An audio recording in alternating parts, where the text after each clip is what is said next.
Let's talk about individual change. You know, we set a little bit of a tone in our earlier discussion. But if you look at the book chapter, it starts with the individual change. They are not talking about changing the world and changing the organization and changing other people and all that type of thing. No, they are not doing that. And there must be some reason for that they have picked that they want to talk about this individual change. Yeah, so in our general life, we are trying to change other people and do all those type of things, which we, generally speaking, this is how human behavior is. Uh, a very but the real thing is that we need to maybe look within, yeah. These people who are like spiritual and those type of things, if you look at their readings, what they say, they are saying that, every you don't have to look outside, all the answers are within you. So if you would ask a monk or something like that, spiritual or something, Buddhist type of, that type of uh, mindset or the way of life, or whatever, they would tell you that you don't want to understand change. You don't want to look outside. You want to look within. For anything, it is not about change. To find peace, to find harmony, to find love, whatever, you don't need to look outside. You need to look within. So, with change,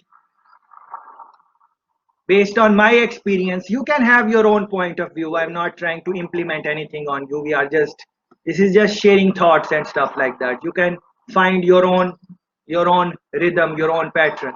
So, to me, the way I look at it, that change should be individual, because you other people, you can't really, you're working in the department. There are so many people in there, 5, 10, 20, whatever is the number. You will try to accommodate one, and then you won't be able to accommodate the next one, and so on the cycle. If you are going to change other people, then there are so many people in the world. But if you can adapt yourself in the situation, then maybe the need to change other people is going to go down. I was listening to this talk, a very interesting talk, uh, uh, some spiritual type of talk it was.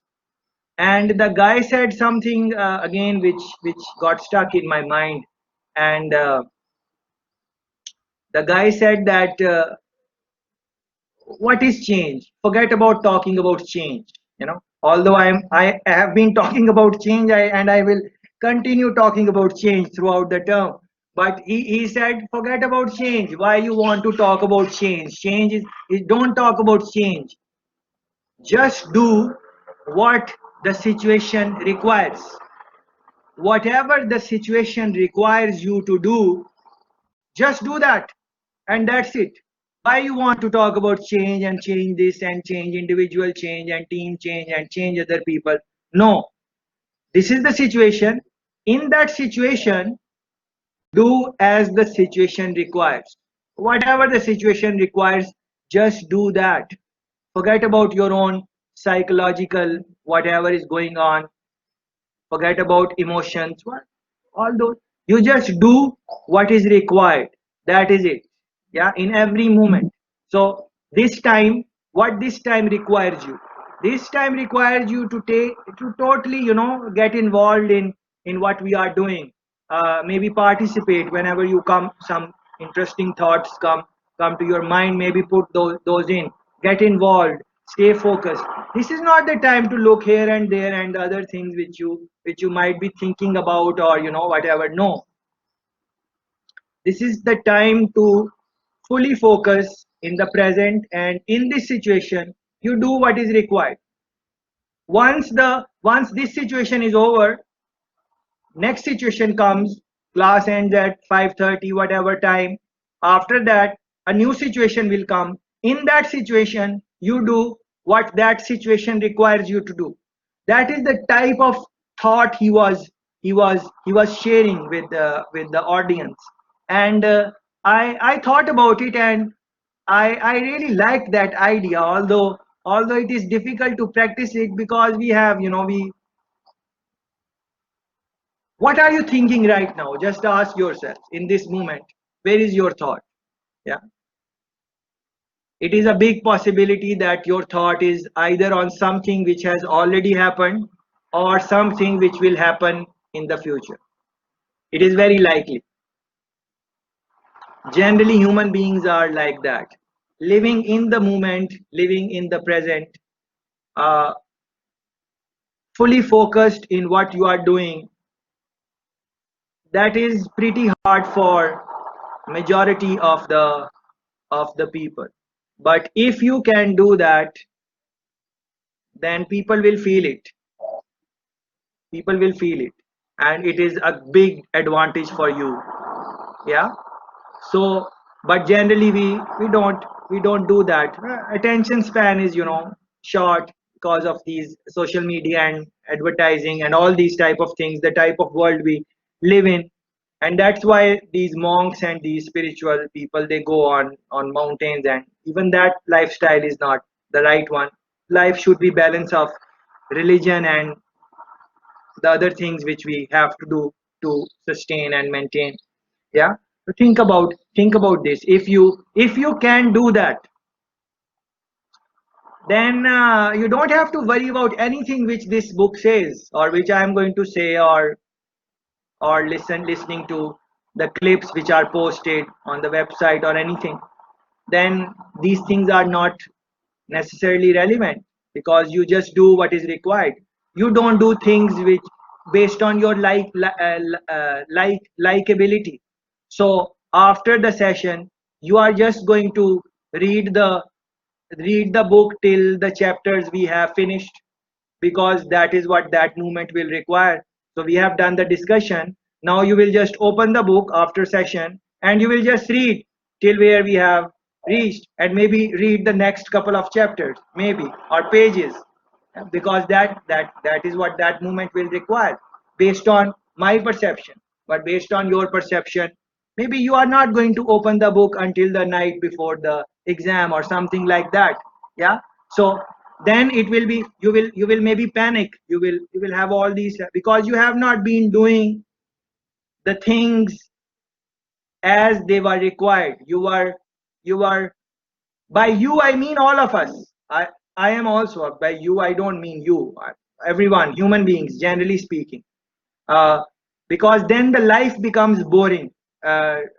Discipline is very important for success, but then discipline also takes out the things you just do out of impulse and those type of things. So with that thought, maybe you should reflect. Maybe it was a little bit different thought than what the book maybe is going to say. But think about this individual individual change. Yeah. All the highlighted box, yeah, these highlighted boxes, uh, you should read them. Yeah, at least read them, the bullet points, highlighter points, summary of the chapters. You should read them. You should read whole book, but at least you should read these type of things too, and link them with the discussion and your own observation, and then maybe try to find what works for you. Always find what works for you. In change management, do not believe in anyone. Do not believe in what I am saying, and do not believe in what is written in the book. Because again, I'm repeating myself, but it is important. You will manage change coming from your own personality, your own reactions, your own environment, your own circumstances. All of those, the book author is not aware of that, and I am not aware of that. Yeah. And any change consultant which you are going to hire to manage change in your company, they definitely don't know about your culture. They have not been working in your organization. You have been working there for 5 years or 10 years. You know how things are there. A change consultant, an expert, a scholar in change management, someone like me, well, I am not even close, but even the book authors, if they come, and they say, do this, do this, do this. Please stop. Don't do that. Please stop. Look at what they are saying. Reflect on it. See your own circumstances. Brainstorm. Maybe tell them that this is what the situation is. Now you, so that, don't just close your eyes and just say, all right, we're going to manage change like this because that person said it or because that book said it. No. That is surely a disaster. Surely. The success rate is very, very, very, very low. And the reason is that they are going to just give you best practices. But the nature of change is that even the best practice, sometimes that don't work because people are very different in their behaviors, the way they do things. Everyone is different. Yeah. So you have to adjust, and then they are different and they have become comfortable in what they have been doing. Yeah. So just picking up a theory or a change model. By the way, we are going to see a lot of, I think, 20-25 change models in the book. That is why I am stressing on this point. There are so many models. You can't just pick up one model and say, all right, I'm going to just put this in. No. You tailor it. That does not mean that that model is wrong or that theory is wrong or that person you hired as change consultant is not competent, or if you ask me and I tell you to do something, I don't know my thing. No, it is not that. It is just that you are just a little bit more aware of of the situation in terms of experience. So together, when both things will merge, your understanding of the situation, all of that experience, and the expert opinion, together they are going to maybe have a little bit shift in the change and so on. So, but reflect on it, and make your opinion on it. Okay, look at this one: 4 approaches to individual change. Yeah, 4 approaches. Our friend mentioned psychological hindrances, psychological barriers, and stuff like that. Think about that. Yeah. So look at these. You have to go through this in your own time: behavioral, cognitive, humanistic psychology, psychodynamics, all of these things, and link it with what I have been trying to say. Uh,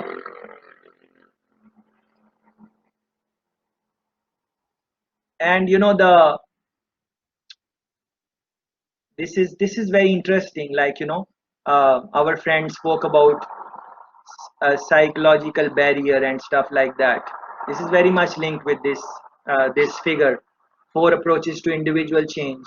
So when someone get hurt, like physical hurt, like, if I get hurt here and blood is coming out, you will be able to see and you will be able to help me and take me to the doctor, or just do the bandage yourself, or you will show concern and you will say, all right, let give him the chance to recover and heal, and that type of thing will happen.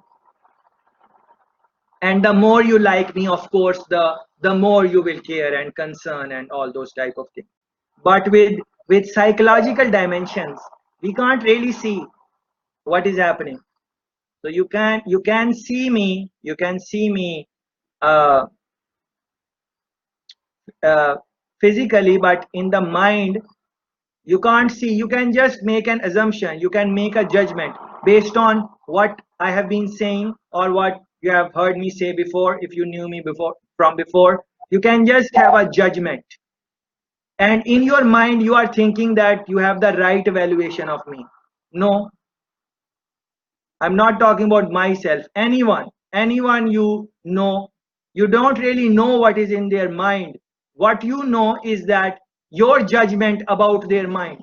It is your judgment. And because we think that our judgment is correct, that is why we think that this person is like that.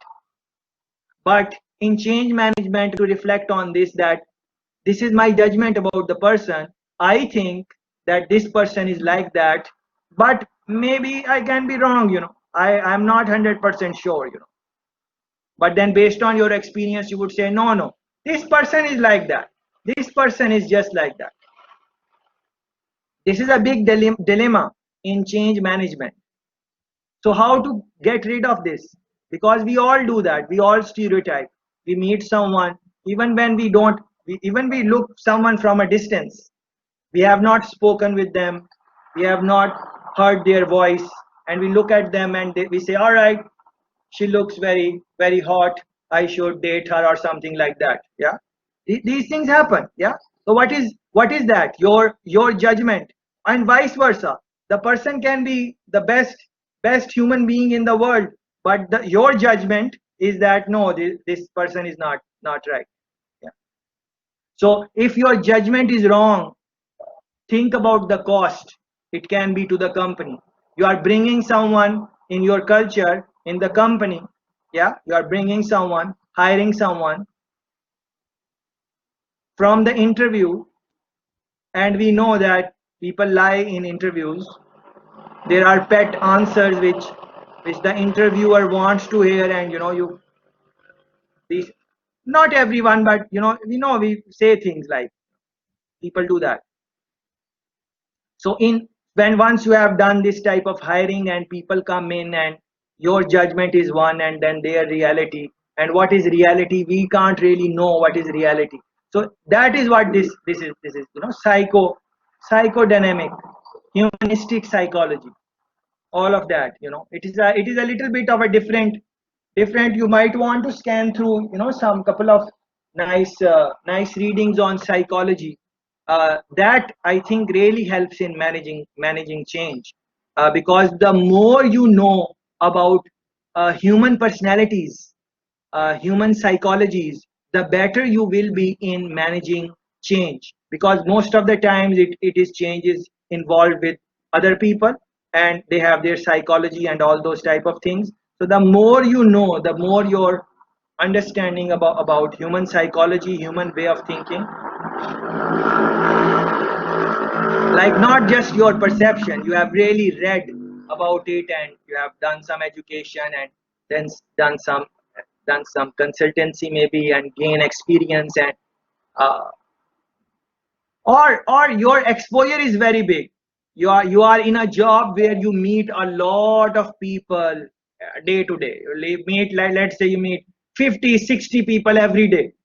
So if someone is like that, they are they if they prepare themselves, they can manage change in a better way, because their exposure is big.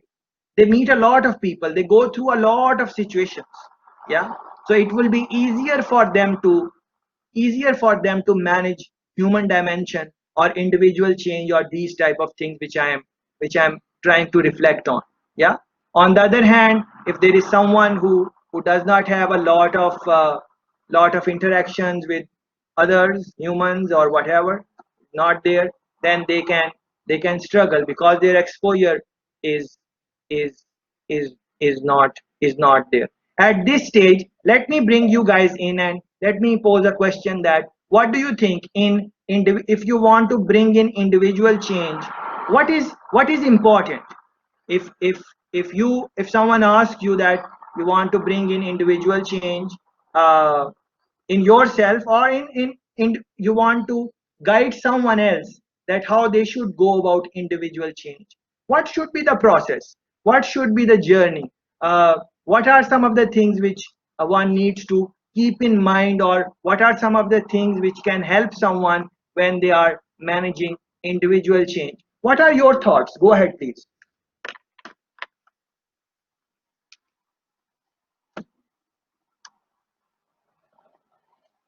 Guess you have to first identify what you need to change, what you think needs changing, and what you think it needs to change to or change from. Um, you say a process. I don't know the process, but that's the first part. That's fine, and thank you very much for this. You brought my attention to something which I was forgetting. That's why I need your guys' help to participate in discussion, because I am quite forgetful. So this one, our friend is mentioning this important point. I think I should have started with this, but it is never too late. Uh, identify what needs to change. This might sound very simple. This might sound very simple, and you might say, what is in it? This is simple. You identify what needs to change. This is very simple. No, this is extremely complicated. This is not simple. What needs to change? So you identify something in yourself that, okay, what needs to change? And you identify, okay, this needs to change. Then now just change it. What is the problem? There is a big problem in that. When you change one dimension of human personality, it has ripple effect on so many other things of that human. So you might be able to change one thing in that person, but then many other things might change also, which you did not want it to change in the first place. Think about this. Please reflect on this. Yeah. So there can be some behavior, like for example, organization. In the organization you have a worker, and that worker is very smart, intelligent, talented, hardworking, all of those things are there, passionate about the job, very good. Okay, this is the guy, and he's dependable, he's doing good, and all those type of things. And then there is a company policy that uh, employees need to come to work on time. 8:30 is the time, so all employees need to come at 8:30. Because of course, if there are some employees who would be coming late, it is going to impact the organizational culture. So if all of us 23 people are there, if all of us are working in the organization, and all of us come at 8:30, and let's say Palmer, Mr. Palmer comes at 10 o'clock. How we are going to feel about Palmer? Yeah, there can be some challenge that, oh, we are on the, let's assume that we are on the same level in terms of job, in terms of our rank. He's not above us. So all of us in the same. But Mr. Palmer is coming at, let me not talk about Palmer. Let me take my own example. Yeah. So all of you guys come at 8:30, and I come at 10:30. Yeah. How would you feel against me? Yeah. That thing is going to, and you might say, well, let us also come late. This is, what is the problem? He's on the same level as we are. He's not above us. If he can come late.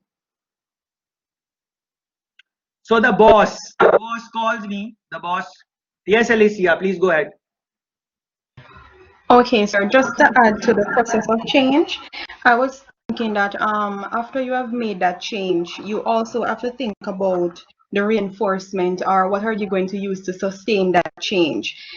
Just referring to the example that you were using, if it is that you're in an organization where you're getting you have changed the time that you're reaching to work, right? Because now you're being awarded, but you only reach at work, say, early for 1 month. Now, within yourself, you have to now think about, how do I plan to reach work early every morning? Is it that I'm going to start waking up earlier or something? But you have to put things in place to sustain that change, to ensure that it sticks and you don't go back to your old ways.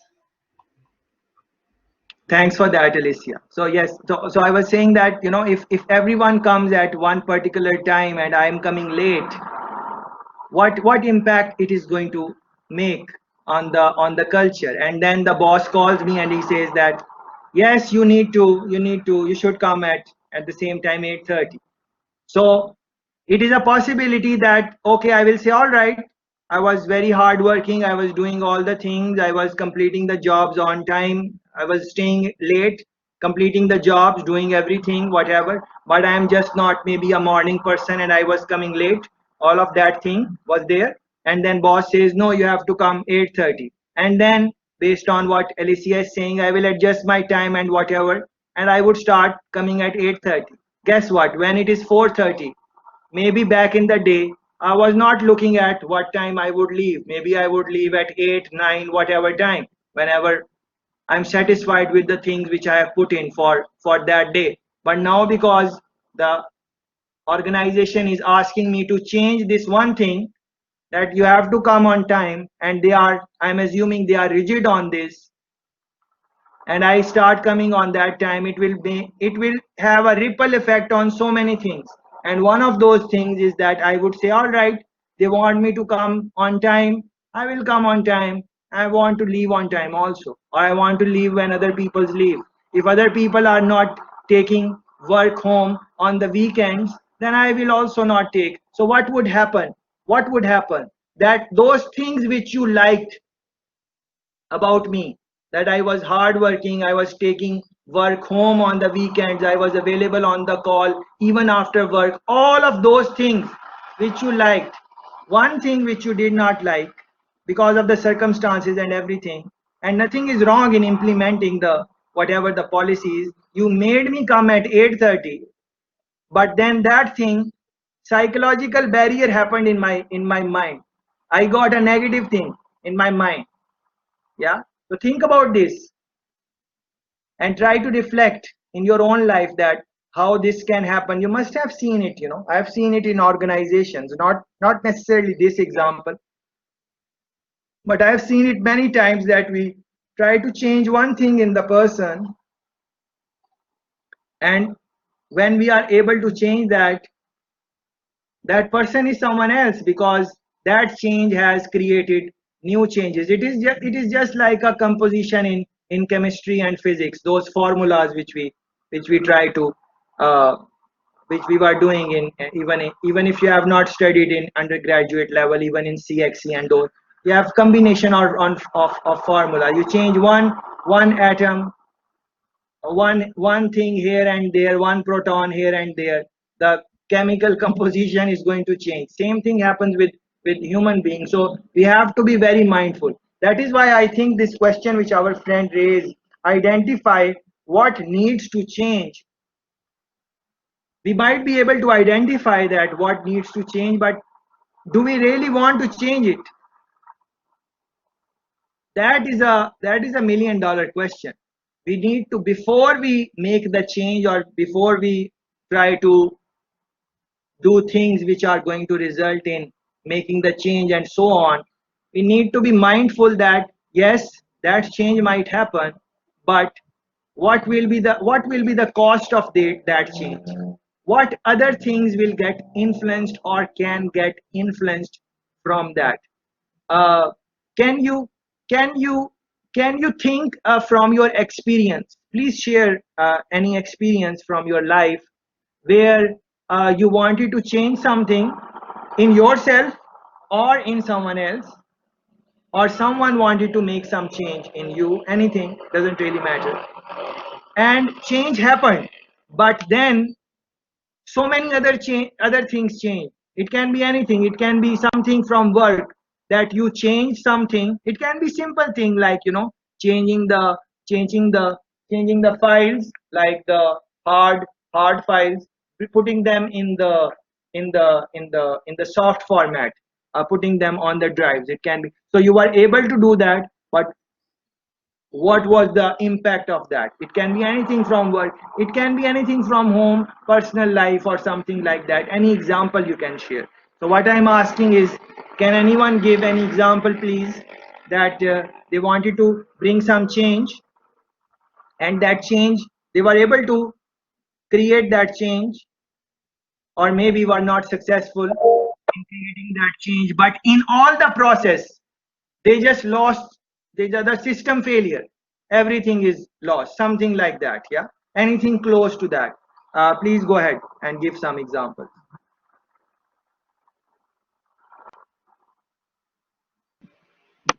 Hello, sir.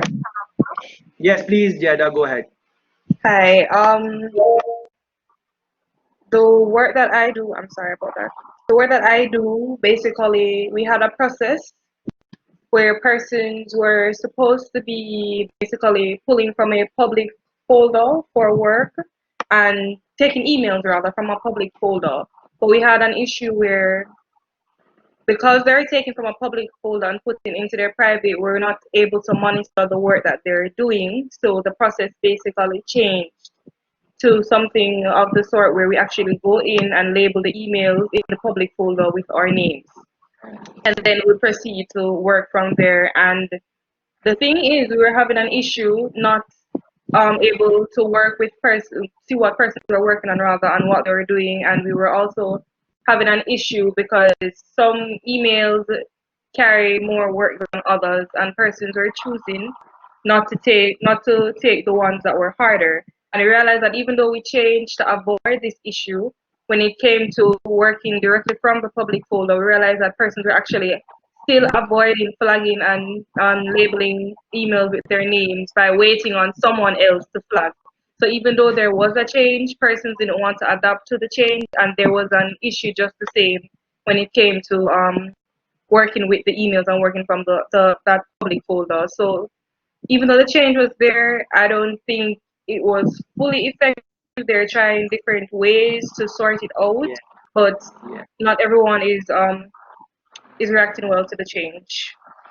Yes, thanks a million for supporting the discussion. It's a wonderful point you have raised, and I'm sure all of us, especially those who are working, we can relate with these type of situations because of this pandemic. These things, many things, are happening in the similar fashion. So think about this. People, maybe they were doing the managing the folders, some of them not managing the folder the way you want. Maybe if you really press, maybe more people will abide by the rules, and they will start doing that if you really press. Yes, but in doing that, what are you doing with those people? They don't want to do it. They are comfortable with managing the folder, emails, whatever, the way they were doing before, and they don't see any rational for that. They see, well, that was fine, we were okay. What is this? So Okay, in sir. this, one second, Jada. So in this Okay. situation, you might be able to, and no, I'm not talking specifically about the example which Jada gave. I'm talking a little bit generally. So many times you will be able to accomplish the goal which you have set, and people will say, okay, we will do it like this, especially if they are your workers, and they get the salary from you.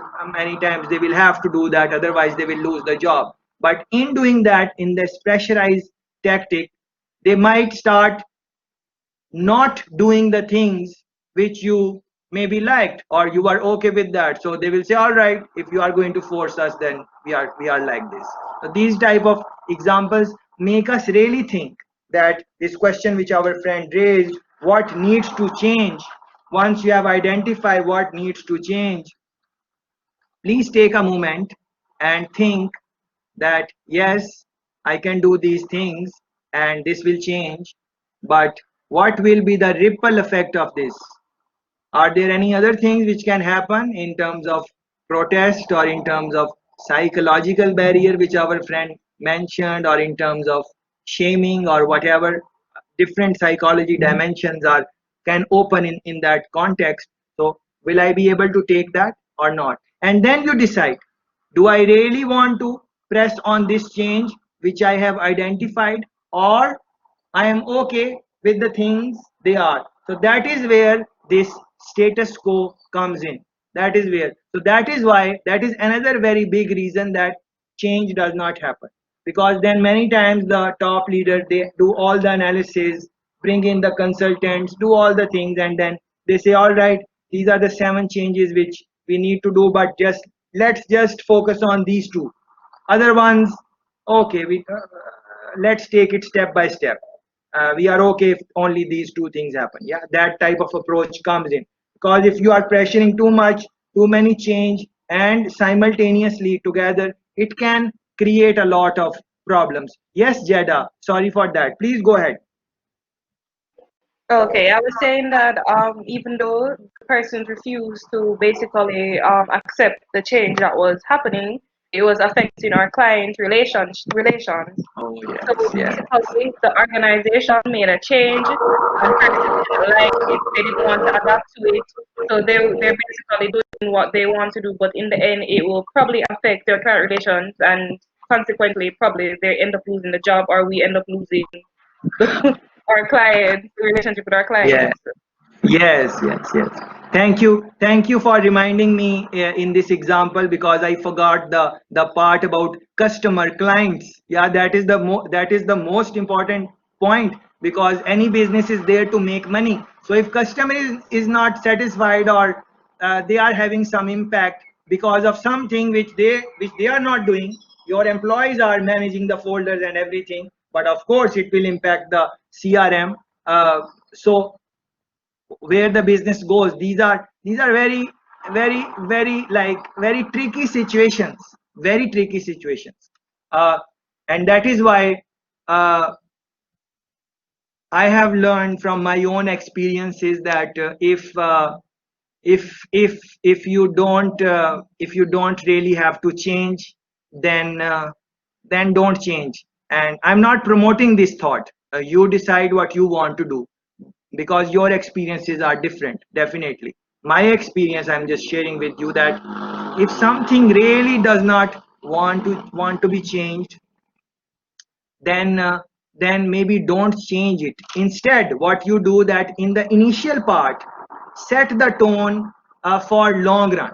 So look what would be required in the future. So a company, which maybe Jedi is giving example, way back, years back, when this emailing and tagging of folder was being started, at that time, in the past, what had been good, that you make anyone who joins the company, you just tell them that you need to use official email or whatever. This is how you are going to do. Yeah, don't use your. So from that, as they start, just do that thing, then you won't have to change. But at that time, when the first person said, oh, I will make the folder like that, and I will do it like this, and I will. So the boss said, or the person who was managing, he said, for different reasons, maybe the business was small, maybe he did not see any big deal about that. He said that is fine. Yeah, so he allowed that. But now, over a period of time, that is now the culture of the company. That is the look for ourselves, like this thing happened, and they want us to use official UV email, right? So which email we are using? you you guys know which email we are using and how often we are using. Yeah, that's we keep an eye on UV email, but people are using their personal emails. Yeah, so what is that? That is you can relate with this, I think. Yeah, so think about these type of things. Anyways, let me.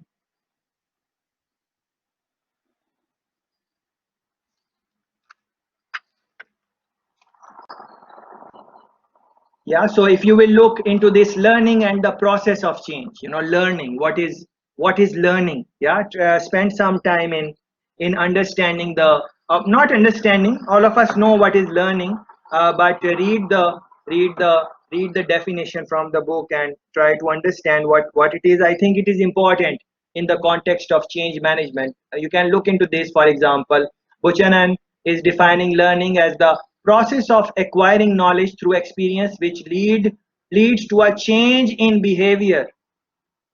See how interesting it is.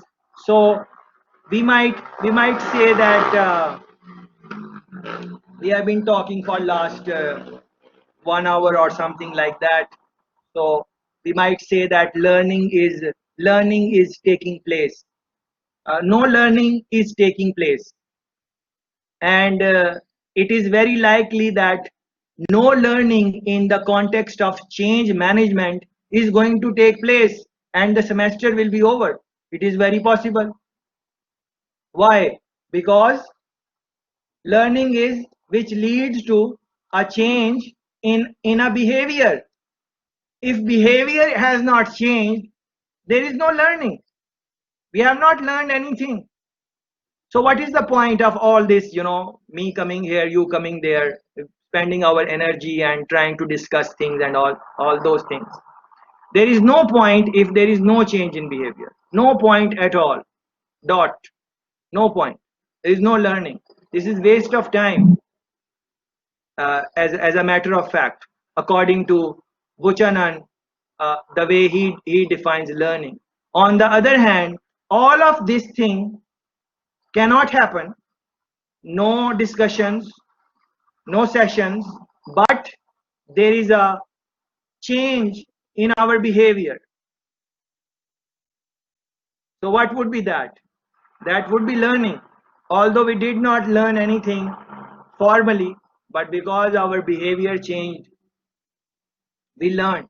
So please make note of this and try to see how we can learn in the real sense of the of the of the term. But again, there has to be a lot of passion, a lot of commitment, a lot of desire for change and the individual level.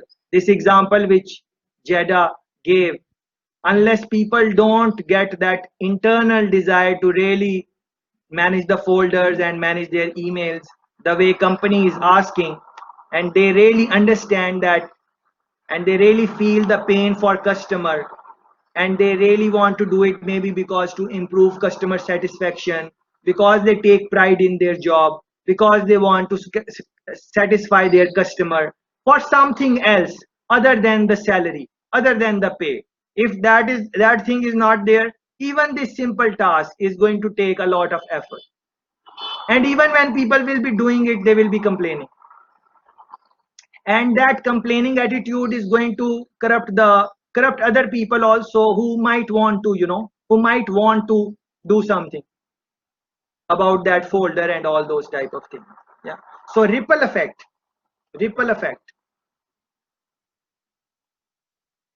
One bad choice, and then next is leading to that, and then next is leading to that. One bad friend, someone makes a one bad friend, and then see how the life goes step by step in a new direction.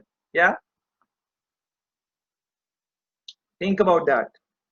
All of this section, as a matter of fact, learning and the process of change, please spend time reading this. There is a very interesting example in this section, so please read it in your own time. Yeah, this one is very important, very simple, but very important diagram. Very simple but very important, especially in the context of change management. Extremely important.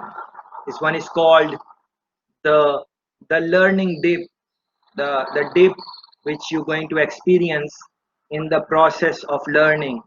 So even, and what is learning? Please remember, it is change in behavior. So when you are going to change the behavior, individual or whatever, but let's stick with individual because the chapter is individual. So individual change. So when you are going to look into changing behavior, uh, please understand that your performance is going to go down, no matter how smart. It has nothing to do with your smartness, your brightness, your intelligence. It has nothing to do with that.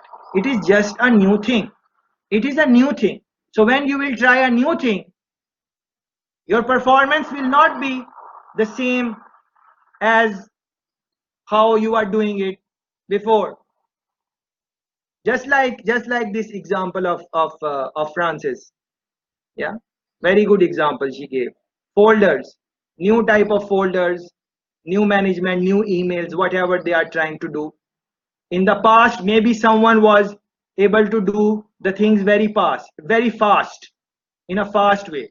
But now, because a new process, a change in behavior, learning is taking place, the performance is going to go down. So in the past, if he was able to manage 10 folders in whatever time, now in that time he might be able to manage just one or two. And as a boss, you have things to deliver. You have to meet your targets and objectives and goals, if you remember that earlier picture which we were talking about. But then the person has decreased, that there is a performance dip. What are you going to do? Yeah, this is very challenging. And then if at the same time in all of the department you are implementing that in the same time, and all the workers their performance dips, then see what is going to happen to customer satisfaction, as Francis mentioned. Yes, Francis, please go ahead. Sir, I was saying, in addition to what you're saying right now, what happened is that we actually did experience what you're talking about right now, where there was basically a backlog. We were behind by 3 hours in delivering responses to our external customers. So what happened was that, and then a majority of the persons were on vacation, so it was even slower. So we had to offer overtime to workers in order to meet the turnaround time. Beautiful. Thanks very much for this, Francis. You really, I'm really like I'm feeling good that you explained the situation to the session, what is happening with a concrete example which you are facing. So amazing, very good job, Francis. Thank you very much. So look at this on the y-axis performance. This dip is going to going down, and then over a period of time it will go up. It might go up, it might not go up. So because even in this stage when you are going down, some people might think that they don't want to learn. Why to learn? We are okay with the past behavior. So they might come out, and in this low time maybe they will suicide or do something like that, or quit the job or whatever, whatever. Yeah, but just just appreciate this, that anything new we are going to do, and change is all about newness. Please understand that performance is going to go down. So when it is going down, no need to worry. If you have looked over the change process and everything, and you are doing what you want to do, and you have thought about it, the consequences and everything, when it is going down, there is nothing to worry, because that is the nature of change. In the Some guys are having fun on motorcycles on the weekend, and what are we doing here? Thinking about learning dip. Yeah, so this thing you need to think about this. Yeah, in the in the early stage, this is going to go down. Yeah, it's going to go down. So you need to manage this portion. Your motivation goes down, your confidence goes down. You start asking yourself, am I good enough? You tell yourself you can't do it. All those type of things. Yeah, and nothing to really worry about. This is just a new thing. This is change. Over a period of time, the more time you give, the more you hone your skill, you will get better eventually. Yeah, so that is it is just like, if when I ask you guys, say something, participate in class activities, if you have not been doing it, you might feel, butterflies. You might ask yourself, if I say this, how other people will view that, what other people will think, all those type of things. You might think this is not a good idea. uh, Anything can happen in your mind, that mental barrier, psychological barrier, yeah, that can happen. And you don't say it, and then we are move forward. Yeah, so that this is how it is. So please think about, please read about that, and most importantly, try to put this thing into practice at work with your colleagues, and and what happened in the next section. They are talking about consciousness and Unconsciousness. I think I already spoke about that in the discussion in the earlier part. Many things we are doing unconsciously. I gave you example of driving, and I gave you my personal example also. Can you guys give any example of doing something which you just did it unconsciously, like anything which you just do without really thinking about it? You just do it. I gave example of driving, coming to university. One more thing I mentioned. I'm forgetting what I mentioned. But anyways, can you relate with this thing? Like when you wake up, what do you do? If you are someone who would just when you wake up, your hand goes to the mobile phone. Do you do it consciously? No. That is just your habit. You just wake, whatever you do. Maybe you don't pick up phones, but I was reading some stories that majority of the people, they go for their phone, and or someone would just go for exercise or whatever, many times unconsciously they are doing it. So think about that. Think about the relationship between individual change and conscious and unconscious effort, and think about habits. This is how we form habits Some over a period of time. When we are doing something unconsciously, that becomes our habit. Yes, please go ahead.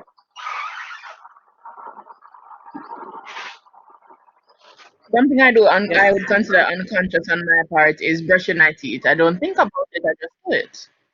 You just do it. Yes. Yeah, very good habit. We should brush our teeth. Very good habit. But see this, you don't do it. On the other hand, there are many people. I'm talking about global statistics, and you can run a Google search. You please run a Google search. How many people sleep without brushing their teeth in the world? If you are someone who do brush your teeth, you will be astonished. You will be just surprised. People don't brush their teeth at all after weeks or something like that. There are people who don't take shower every day. If you are someone who takes shower every day, you can't even stand that thought. You would say how that is possible. Yeah, so what is that? Unconscious. They have formed their habits. Ask any dentist. If you get a chance to have have some dialogue with dentist ever, ask them this simple question. Ask him what is the rate of brushing teeth. It's a simple thing, 2% very of simple. the population don't brush their teeth. Sorry, what percentage? 2% of the population. 2%. Yes, so 2% might sound very little, but just take out the numbers, do the maths, and you will find how many people are there. Globally speaking, that's the 2% of 7 billion. 8 billion is the population around that. 7-8 billion population is of the world.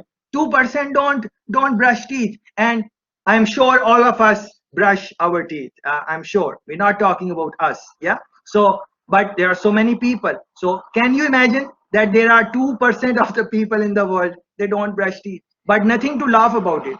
Nothing to laugh. No need of mocking them or anything. It is just that when they were being brought up, that is the habit which they got. That is the habit.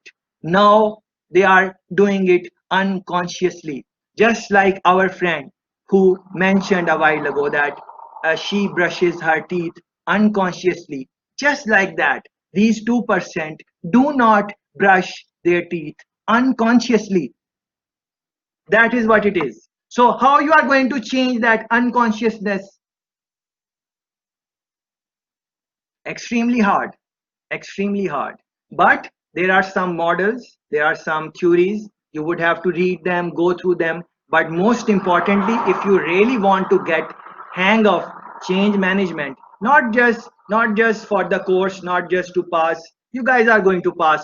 I don't think we need to worry about that. What we need to worry about is that can we really learn the process of change management, because that is constant, that life is dynamic. So how we can learn something about it and put it in practice?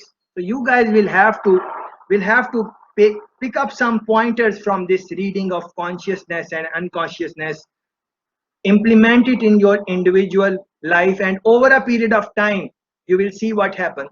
And of course, when I am saying time, it can't happen in 7 8 9 weeks or 2 months or something like that. It is a longer journey. It is a longer journey. Look into, as you do the reading, look into these type of diagrams and try to make sense of that. I'm not going to spend my time on that. Kolb's learning cycle, for example, this is something which I would be interested in. Kolb's learning cycle. So we spoke about Kolb, we spoke about learning. Yeah, we spent some time on that. So there are different techniques of learning. Yeah. So please participate in the discussion now. So my question is that if you want to learn something, and we are talking about individual change, the chapter is individual change, so let's stick with that. So learning, if we want learning to take place individually speaking, and remember the definition of learning, please. Learning is change in behavior. So if we want to see change in behavior or learning, what can help us? uh, what can help us to bring change in behavior or learn? What are some of the motivating factors which can influence learning or change in behavior individually speaking? Yeah. So please go ahead and give me some thoughts. Again, the question is individual level, we want to learn, and learn is change in behavior. If we want to change individual behavior, what are some of the things which can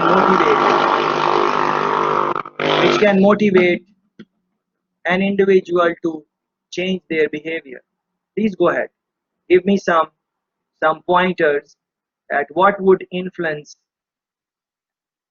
an individual to change their behavior. Go ahead.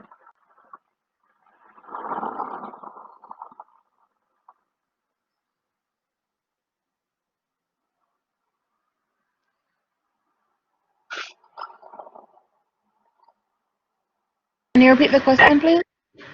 Yes, so let me repeat the question. Uh, Please, guys, listen to the question carefully and try to participate in this discussion. Try to give me some pointers.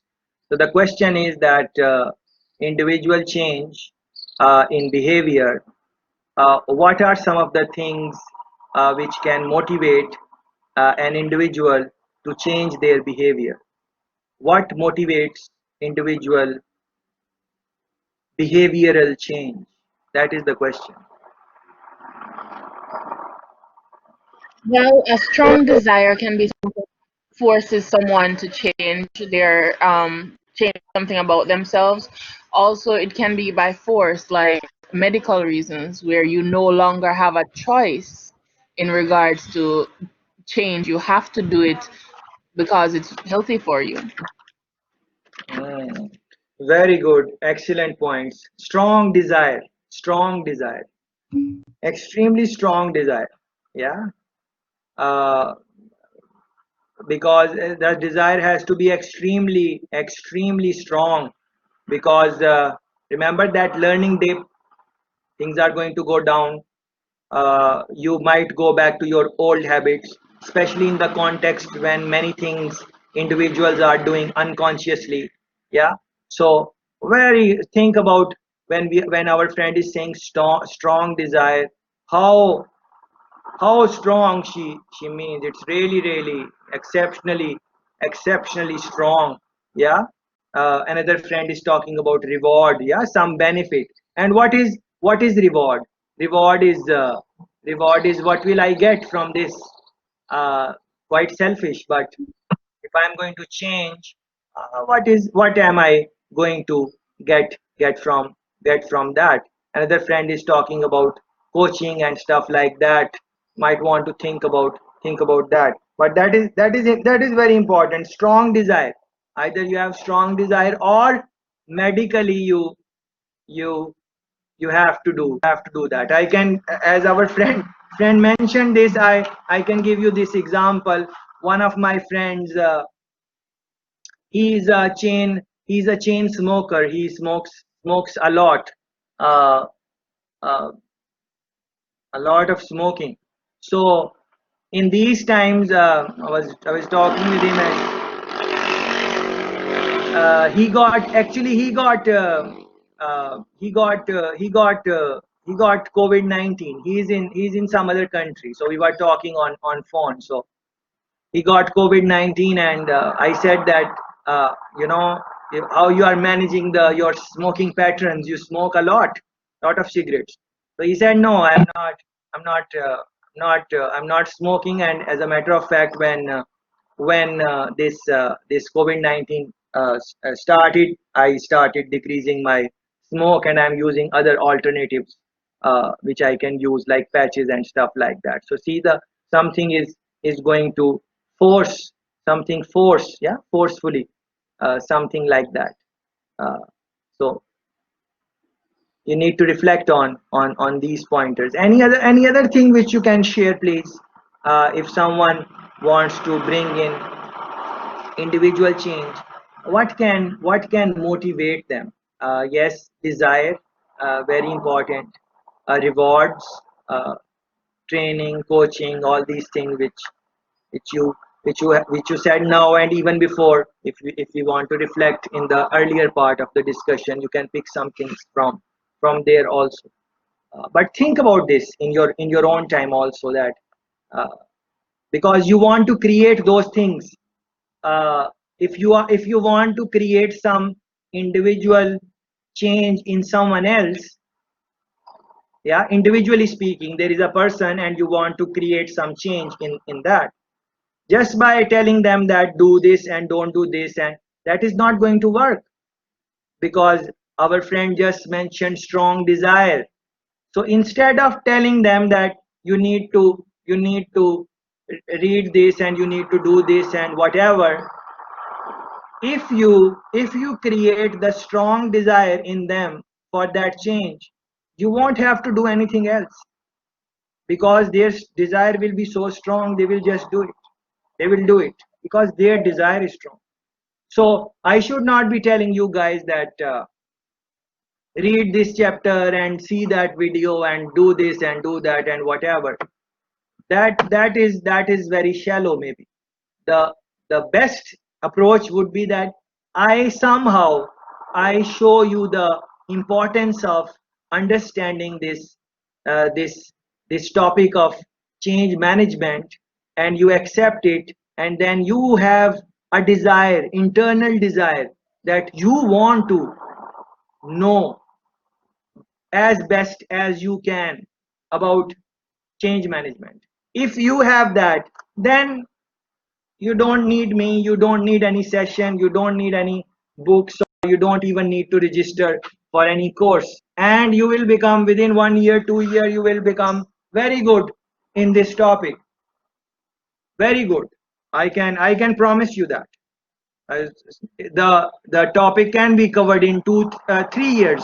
In 3 years of consistent studies, a good basic general understanding of change management can come if you are consistent. But then it might be like forever.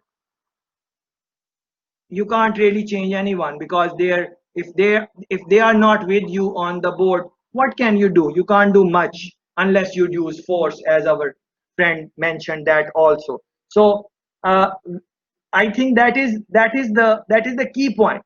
I totally agree with that individual change, if somehow that strong internal burning desire, if that somehow you can manage that, then then of course other things become a little bit easier. You don't have to do so much all the time. uh, it goes in the unconscious level, because internal desire is there on the unconscious level, and over a period of time it becomes habit, and so on so forth. But anyways, look at this one. Kolb has given us some pointers. He's talking about theory, he's talking about practice, experience based learning, he's talking about, experience. He has change, brought in some change in both of these: practical experimentation and then concrete experience. Read about these things, read about these in the chapter, and try to link it with the discussion, and then the reflection and observation. I'm pretty big on this reflection, observation. But you decide what is your style. People are different. Some people are, more experimentation. Some people are more into theory. They want to have some theoretical models and so on. So, uh, but this is what Kolb has identified. So in your own time you can look into this. Throughout the book there are some activities which they mention. For example, stop and think. Yeah, uh, that is for you to, stop and think. If you are interested, you can stop and think of these pointers, these type of pointers, as you go along the chapter. So look at this behavioral approach to change. Uh, in this one, uh, for example, one of the friends mentioned in the chat, rewards. Yeah. So for example, look at this one, table 1.2. Make a note of this: rewards and punishment. Yeah. So you want to bring in individual change. Either you are going to reward or punish or something like that. So you can look into this. These are different things: positive reinforcement, negative reinforcement, and so on. You can think about these techniques. These are pretty straightforward. But what I would really want you to do in your own time is link it with your experience. Like when you are reading about reward, see, reflect, observe in other people, in yourself, that uh, in terms of bringing sustained individual change, rewards help.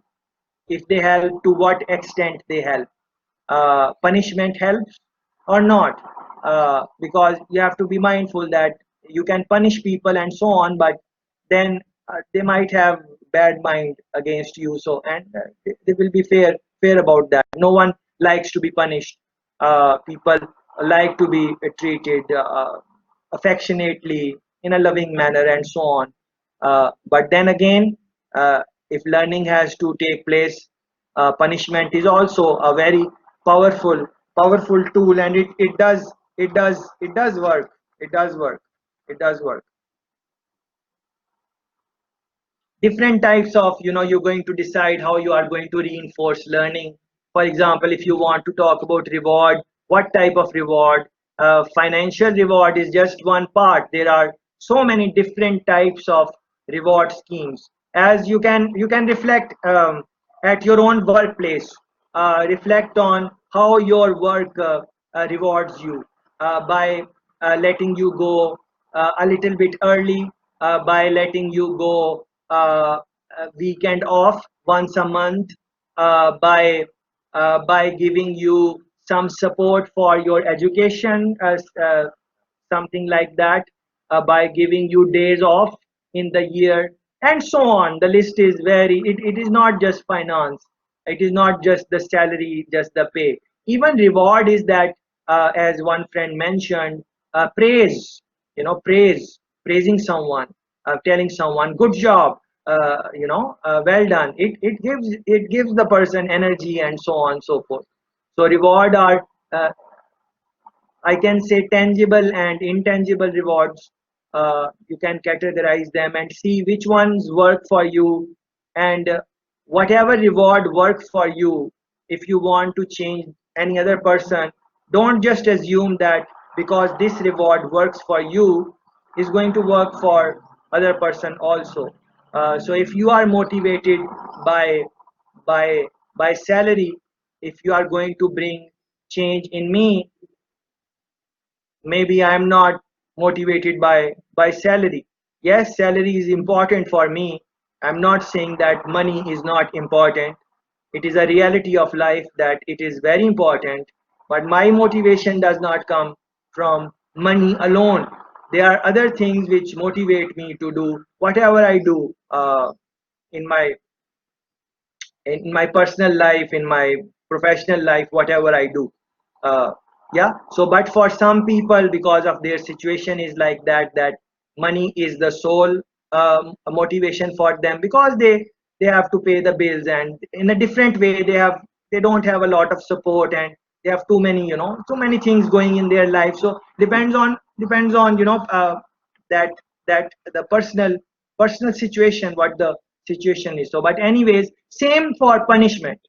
If if if a slap works on your child to make a change in them, in the next child maybe a slap is going to make them maybe it will not work. Yeah. So so there is no one policy. That is why you really need to uh, understand human psychology, how human personalities are. uh, the more you will know that, the easier this this uh, bringing in uh, change in learning, change in change in learned behavior is going to happen. The more, and how will you learn? You will learn by more exposure. And how will you learn? By failing many times.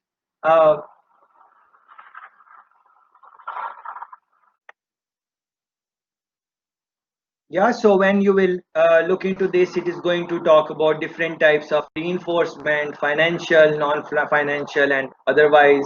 We just spoke about that. Motivation and behavior, that is extremely important topic in that in the individual change. As our friend mentioned, that part about strong desire. What is that? That is linked with the motivation and behavior. In your other courses like organizational behavior, you must have known these type. You must have read about these theories, theory X and theory Y. Please make note of these theories. Couple of things are mentioned there so far. Theory X, what it assumes. Uh, people are motivated by threats and punishments. Yeah. This is what theory X say. People lack ambition. This is what theory X say. On the other hand, uh, theory Y is mentioning that people seek some inner fulfillment from work. People can be creative and innovative according to theory Y. So these both theories are there. Want to look into them and then try to reflect which theory i- you are, which how do you behave according to theory X or theory Y. And then in other people also, when you are managing change, you might want to this is good table to reflect on and so on. Then these type of things like, be cognition, what is mind, how the mind thinks, and so on. I think based on the discussion we already had, uh, we have already spoken about the mind and directly and indirectly. So please reflect on this. This is very important. Hertzberg, I love this guy, very very knowledgeable in the field. uh, of course he's no more. So uh, but look at this motivating factors. What motivates? uh, Pay, salary, we just spoke about that. Yes, it is a motivation, but it is just a hygiene factor. So according to Herzberg, he says that yes, pay motivates, it is important, but it is just a hygiene factor. What are real motivators according to Herzberg? Real motivators are recognition. Real motivator is responsibility. Real motivator is learning, advancement, the type and nature of work. Are you really enjoying the work, or no? So whatever you are doing, you are attending the session. Why are you doing it? What is your motivation to attend this session? It is weekend. You can go and do other things. Why you want to do this? What is the motivation? Motivation is that at the end of the day, I just want a piece of paper which is going to tell me, so I can tell other people that I have bachelor's in business administration. Is that a motivation?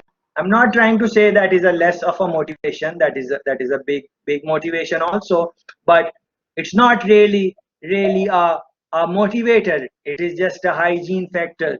Motivate. What would be the real motivator? That why I'm doing this course. I'm doing this course so I can bring in some advancement in my thought processes. I can maybe learn in the real sense of the word. And again, remember, learning is change in behavior. Maybe your real motivator is that I'm going to read so much on this topic and become so good in this that I am recognized in Kingston or in Jamaica or in the Caribbean or in the world, because of my knowledge, how what I know about change management. So that is now real motivation according to Wordsworth. So these are some good things to maybe look at. Stop and think. Of course, I have told you I'm not going to tell this going forward in all the chapters. Just know that whenever stop and think comes, if you feel like it, stop and think on those and try to develop your understanding about that.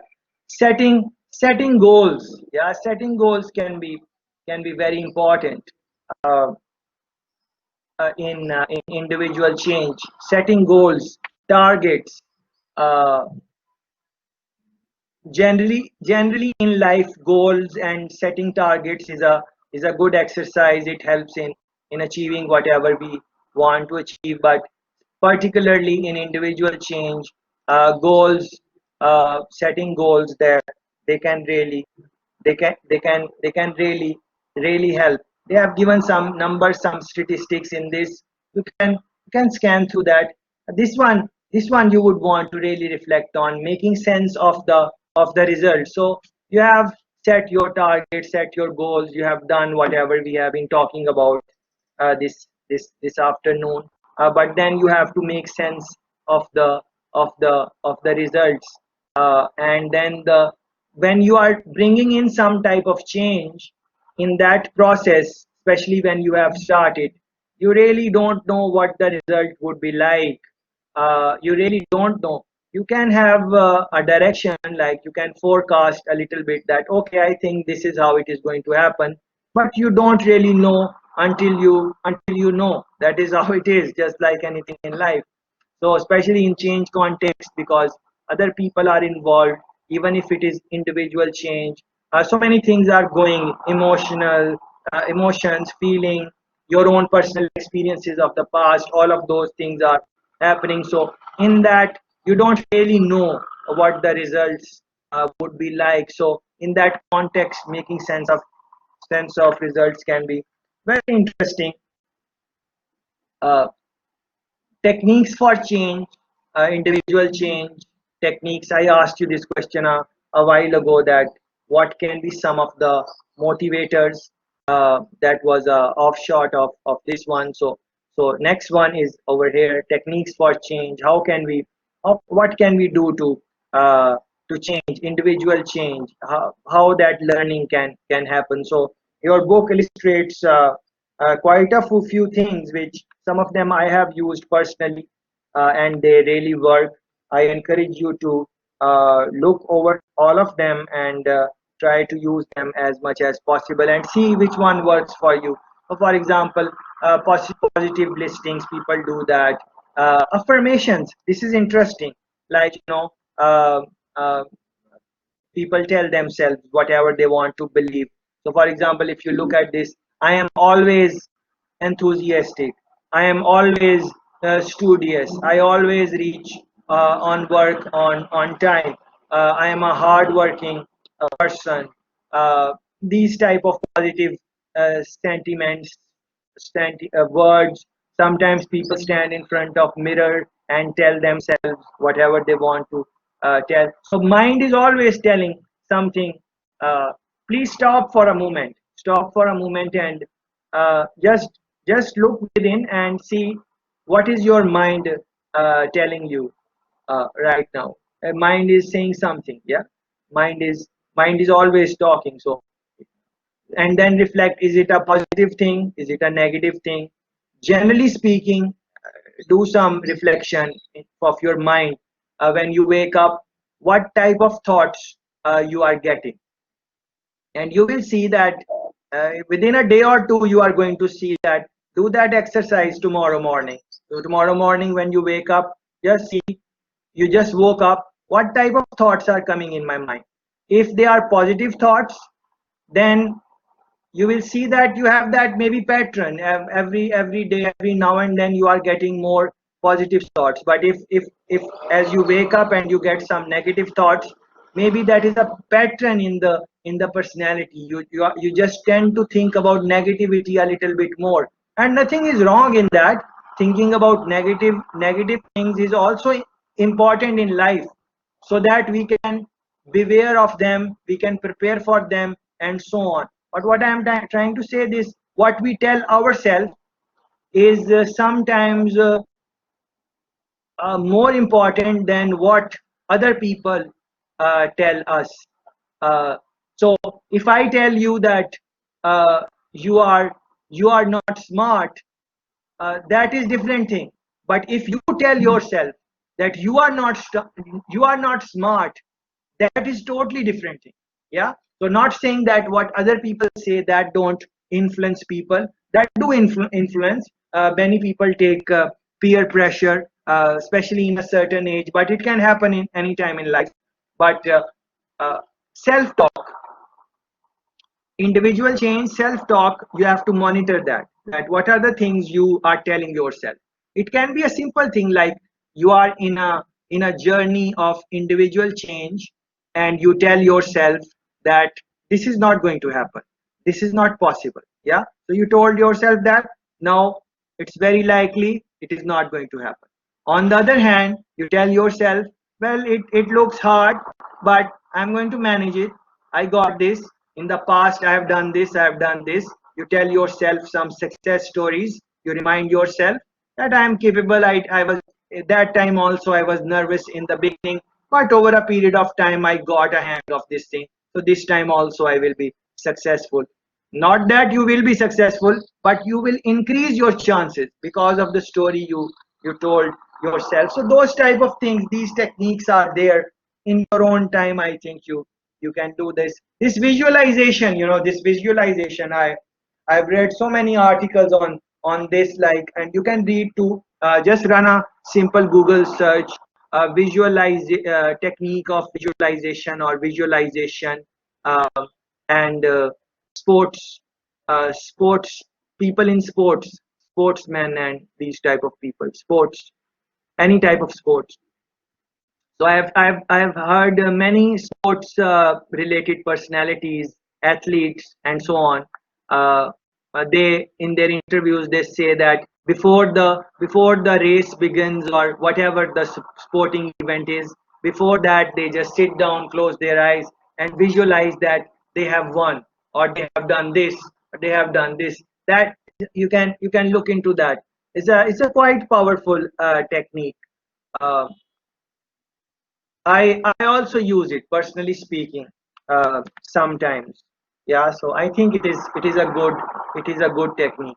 uh, look into these things, I pattern breaking, detachment, uh, rational analysis. These are quite interesting techniques. You might not be familiar with the name rational analysis, but when you will read what it is talking about, you will understand, because I'm sure you guys have done these type of things. One of our friends mentioned psychological barrier and stuff like that. So this is look into this psychodynamics. We briefly spoke about it a while ago. This model is very important. This is called Kubler-Ross model.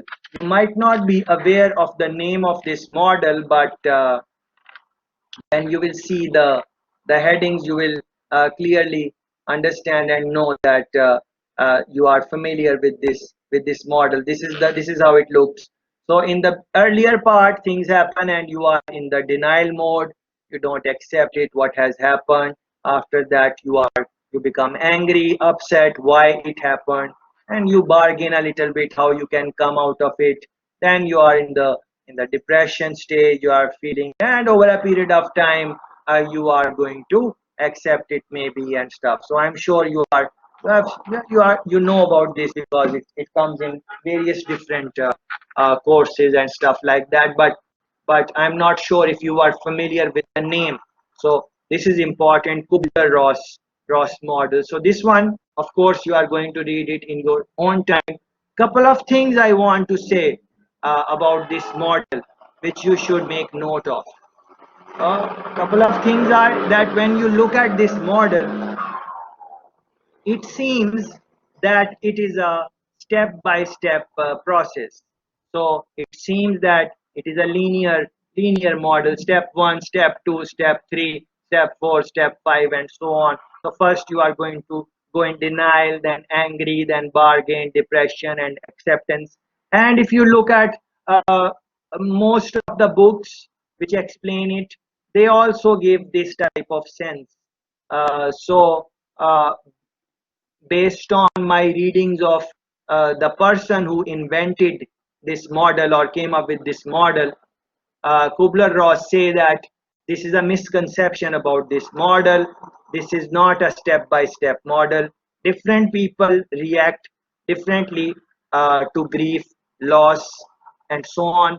So it is a possibility that when something happens to the self-esteem or whatever, uh, before a person goes in denial, it is very possible that they will become angry. It's a possibility. And this is also possible that something happens and the person straight away goes into depression without going into denial, anger, and bargaining. And it is equally possible that a person just go into this stage, acceptance. They don't go over all. And it is also possible that someone goes into acceptance and after that becomes angry. Now you have to observe this in different people, how different people react. Not all the people. So this is a misconception, kind of the way majority of the books have explained it. So this is not a step-by-step approach. That is why I mentioned that these models and consultants and all these type of people who might give you consultation on change management, they are only going to give you these type of models. But looking at your situation, you know the people, and I'm assuming you invested time in understanding your people, because understanding people is not just going to happen just by just by just because you are with someone, or you go to some workplace and you have your colleagues there, and you have a family and you have all the people, whatever. It is not necessary that they understand you. It is not. You might be living with people and they don't really understand you, and you don't understand them. It is a possibility. Yeah. So that is also misconception that we are um, we are in the same family, so everyone understand each other. No, uh, it does not work like that. Yeah. So this one is interesting. Look into this, the process of change and adjustment. Yeah. So, but you are going to read the details in your own time. If something is not clear, of course, you can ask me going forward. But you have to do the reading. Same way, just like Kubler-Ross model, this is another model, Adam, Hayes, and Hobson's model. As I mentioned, there will be a lot of models in this book, which we will be going through. So again, shock, denial, anger, bargaining, and so on and so forth. So you need to now do some readings on these models, try to understand in which situations they are applied, where they work, where they don't work. Get a theoretical understanding of the model by reading, maybe watching couple of YouTube videos on the models. I have posted on my website also. I'm going to show them to you, not show you like play them, but show you where they are and stuff like that. So but you have to show some interest. And what if you are interested in this change change management and all this type of thing. So this one, for example, Virginia Satter model. Look at this one. Let's talk about this model for a bit. This one, what you are seeing on the screen right now, figure 1.8, Satter's model. It's about performance and time. So look at this old status quo. What is old status quo? Old way of doing things.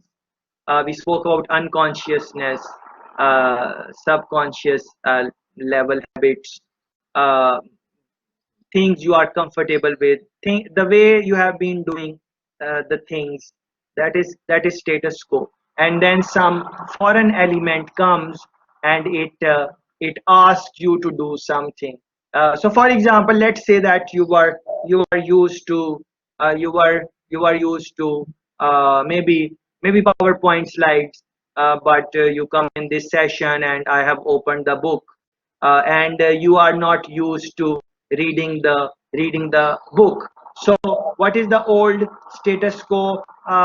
Maybe slides, maybe something else, maybe not even a lot of participation, I don't know, whatever it was. And then the foreign element is me. And then I give you this new job, that okay, I will discuss couple of things, but you have to take responsibility and read the book chapter, and then you will come back and then we will discuss and all of these things.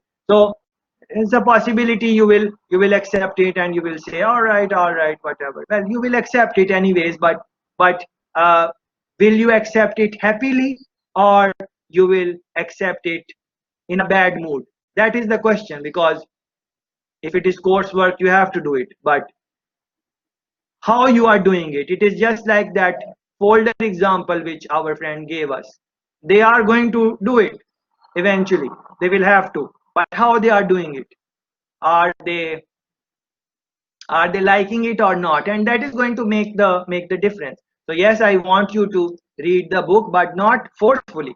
What is the point of that?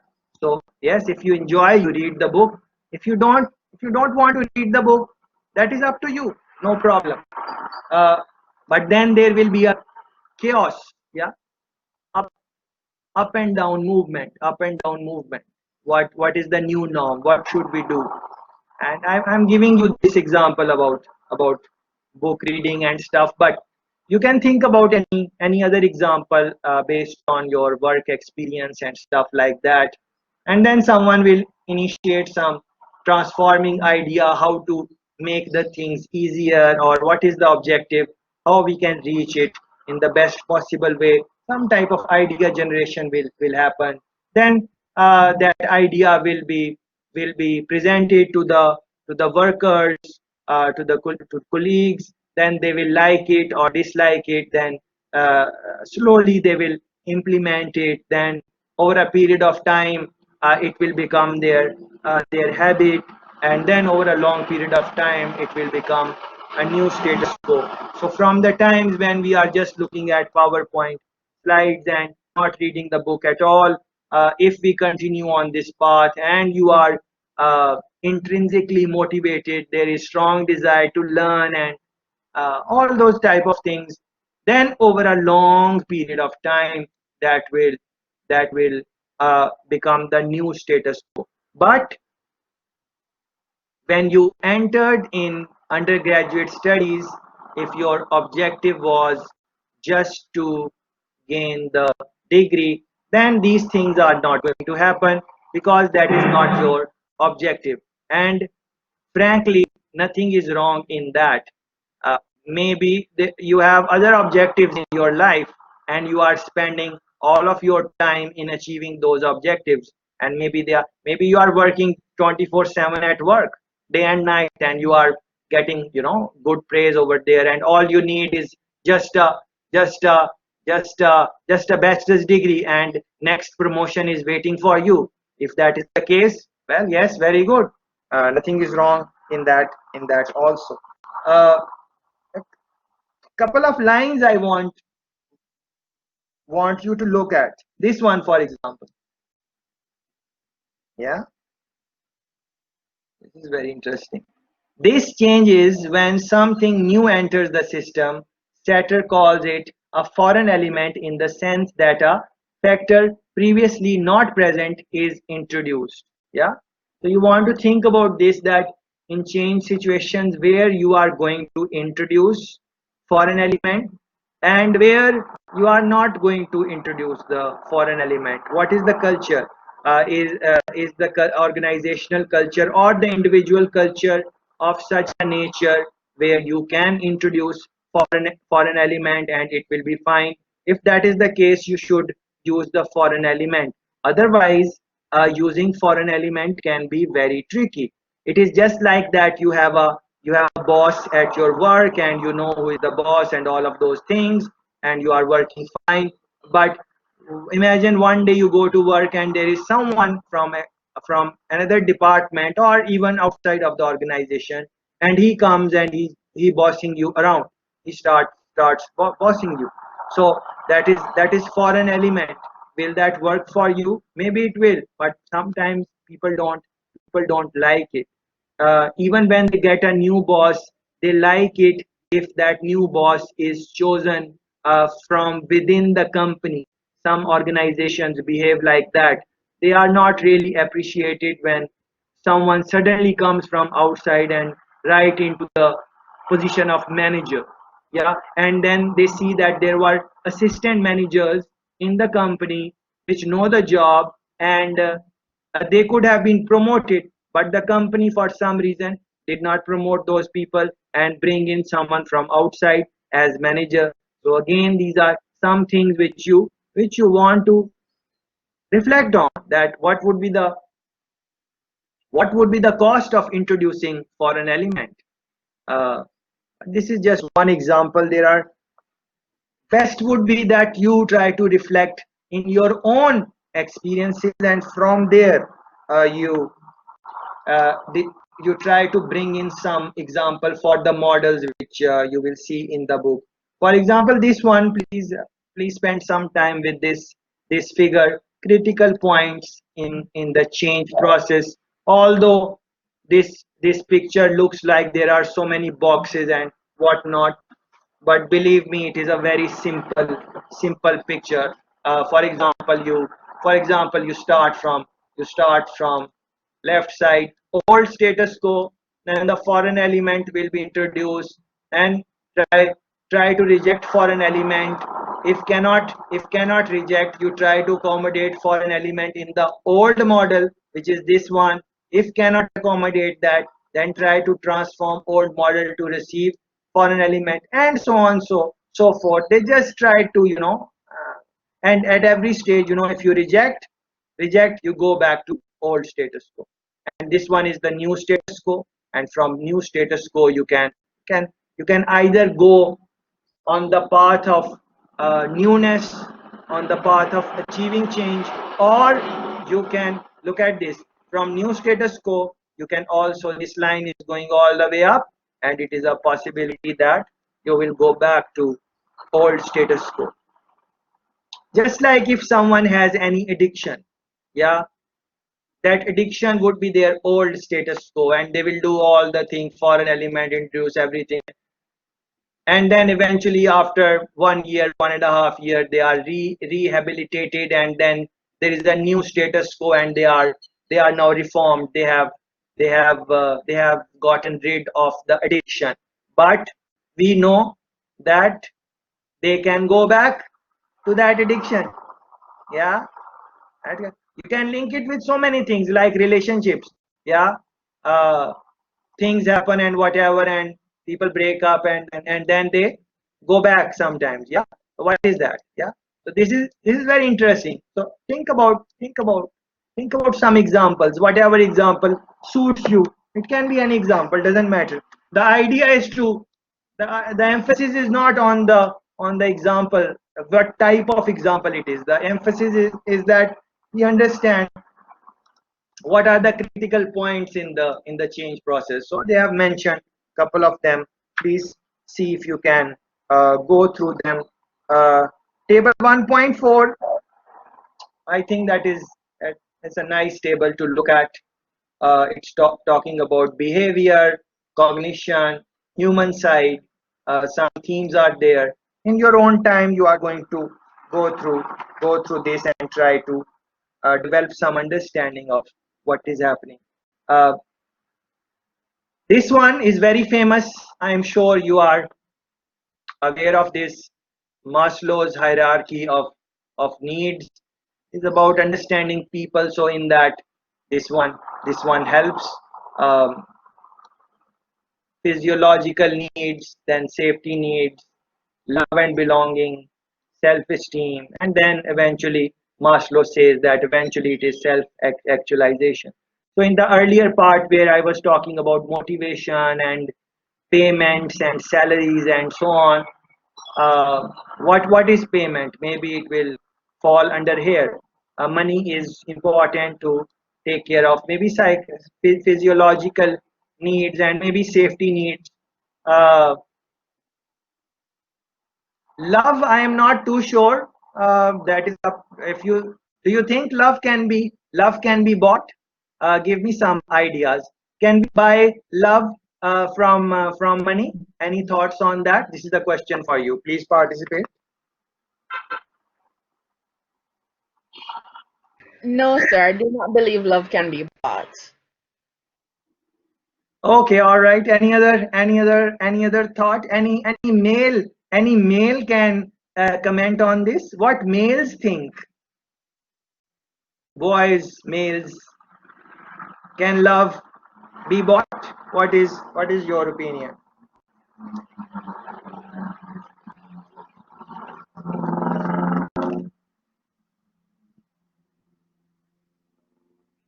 Palmer, what do you think? Love can be bought? Kensley, you are there? You guys are not there? You just turned on and left the room. O'Shane, can love be bought?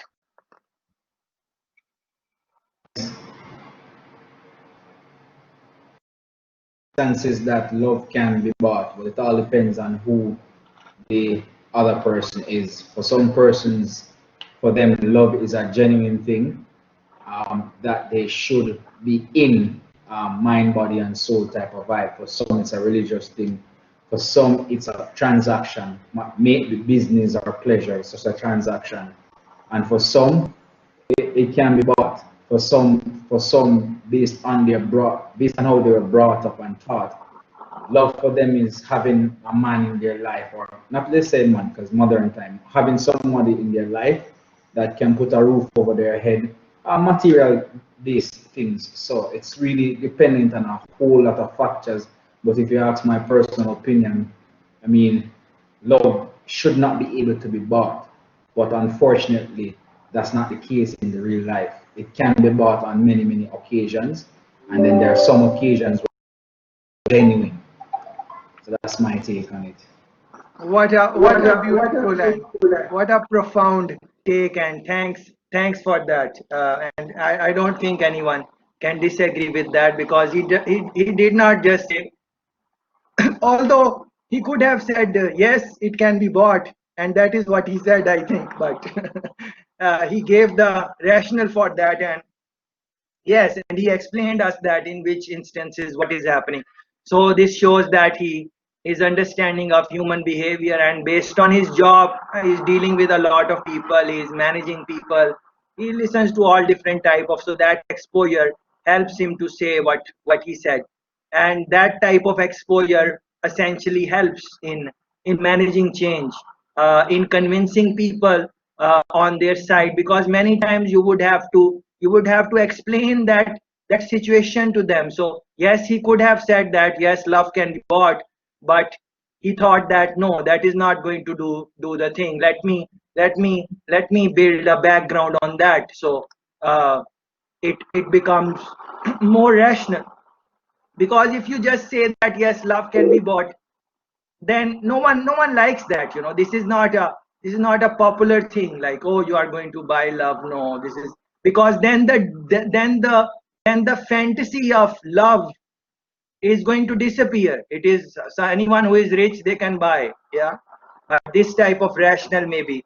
But then again, if you think it cannot be bought, as O'Shane is saying, yes, for some people, that is how that is how it is. So reflect on these type of things.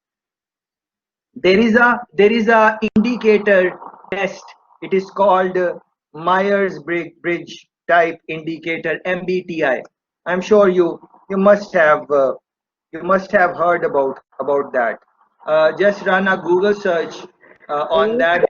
that test in several of our courses. Well, I have. Sorry. I've done that test in several of our courses, the Myers-Briggs personality types. Oh, yes, yes, yes, yes, yes. Yeah. So you guys have taken that test also?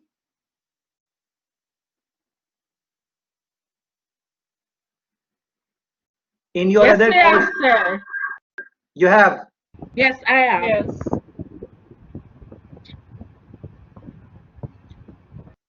Okay, okay, okay. Yes. So yes, those type of things but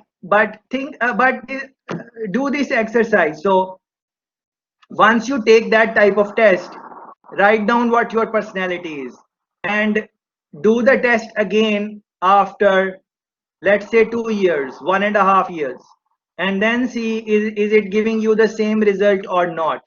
That can be a good exercise of understanding personality, because we don't realize many times, but our personality is changing sometimes unconsciously, yeah, without. Well, I test in first year for a particular course, and then I had to take it again this year for team building and management, and the results were the same. Results were the same. Yes, you are Rose, so your Yeah. results are going to be same. Your personality is not going to change. So this is how you are then. Yes, yes, Carla, you are saying something. I was saying that I have done it several times, but when we did it for team building, for me, it actually changed. Okay. And it would seem that for some of us, when we mature, aspects of that aspect of us change as well. Because you tend to seek to improve on what you think you were lacking. So Oh for yes, me, yeah. some instances, some part of it changed for me. Very good, very good, very good observation. So one friend is saying, Rose is saying it did not change, but then Carla is saying that some aspects did change, and so this is what you need to be mindful of. So both points are right. For some people it will change, some people it can totally change based on what happened in the last 1 year, 2 year, 3 years. That can totally totally change their thing. So personality again is also something which can be changed. So what I was actually trying to say is that some people say, oh, we are introverts, and then some people say we are extroverts. Yeah, some people say we are sensing, some people say we are judging. Yeah, so even a person who is introvert, what I'm trying to say is that they are not introvert all the time. There are people that when they are with them, they are extremely extrovert. You will just, your mind will just, won't understand that this person is very introvert, and in this atmosphere, in this environment, with these people, he's behaving very differently. Yes, so you have to be mindful of this, that environment has to do a lot with this also. uh, for example, you might think about, like, what do you think is my personality like? You are listening to me, I'm using this webcam and my voice and whatever. So just by looking and observing, you can say, okay, he is whatever, introvert, extrovert, whatever part of the personal MBTI, Myers-Briggs, whatever that test is about. You can have a sense for that. But maybe I am whatever you think. Let's say you say he's extrovert, yeah. So maybe I'm extrovert only in this type of environment, in this type of situation. Am I also extrovert in other type of situations in my life? So that can be different. That is what I'm saying. On the same side, you guys can be very introvert in not sharing your point of views. Yeah. So there are many friends who will not say much, or a line or two, or they won't participate. But are they introverts? Not at all. I have seen them outside jumping up and down and doing all type of things. Yeah. So in that outside environment, they are different personality, but in this situation they have decided for one reason or another that they want to just be introvert, and they want to see that what they are going to say, and that type of thing. So look into that aspect also when you get some chance. Yeah, so this was it: extroversion, introversion, sensing, intuition, thinking, feeling, yeah, judging, perceiving, these type of things. But don't just stereotype people that, oh, this person is like that, because they might change. It has a lot to do with the experience, uh, experiences which they had. After experiences, people do change, especially big type of experiences, big betrayal, big financial loss, uh, home got burned out, some close family member died or something like that. Those type of things, people look same, but they also talk same, and more or less you can't really. But if they do some type of personality testing, professional personality testing, not just these online forms which we fill, and it gives some real testing, they'll find that how much they have changed. So look into those type of things, uh, of course, in your own time. uh, Figure 1.12, propensity for change. I think this is a very nice picture, simple, but easy to understand. And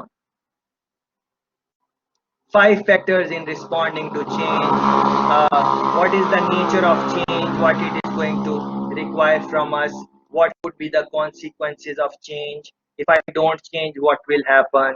You can link it with the various examples our friends gave in the discussion. Organizational history or individual history. What has been the history of the person in terms of change? Uh, in the previous changes, were they successful or did they fail? What really happened in that? So if someone has been successful in bringing in individual change, if new change comes and they have to prepare for that, uh, they will do it more easily, relatively speaking. On the other hand, if someone has failed in bringing in individual change successfully, then they will be more careful in jumping into uh, some new change. Or even if they jump, they will be very careful and mindful how they are going to prepare. So history is very, what is your, it is just like you go to a doctor and doctor asks your history. History, do you have any do you consume alcohol, do you have had any type of diseases in the past, do you have any allergy, all those type of things which they ask. What is that? That is history. So same way in change, when you are trying to change an individual or organization or whatever, you want to know what is the history, how comfortable they are with change. If the history is not good, your strategy needs to be different. On the other hand, if the past performance is good, then of course it will be different. So look into this all of these are going to response to change. Yeah, type of individual, personality, and so on.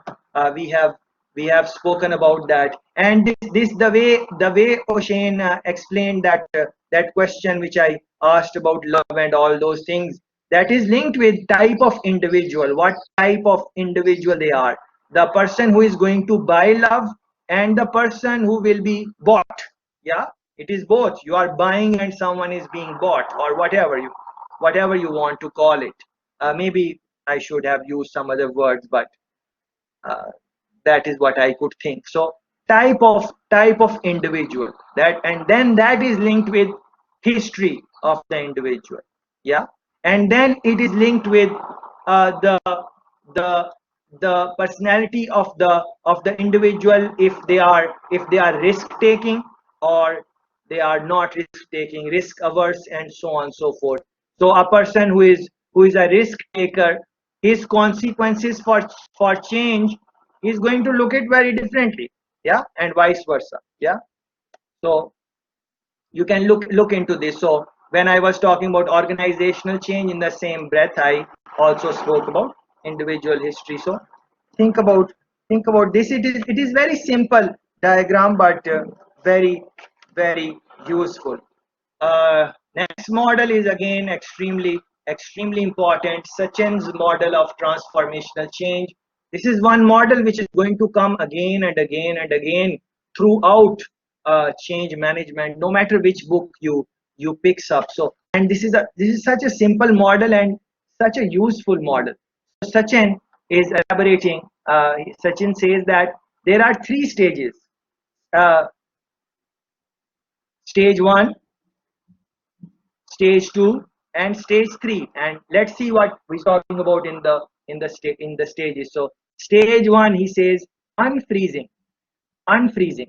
So whatever change you want to unfreeze from the past, let go of the past. Yeah, so in that you are creating the motivation to change. Yeah, so you are unfreezing.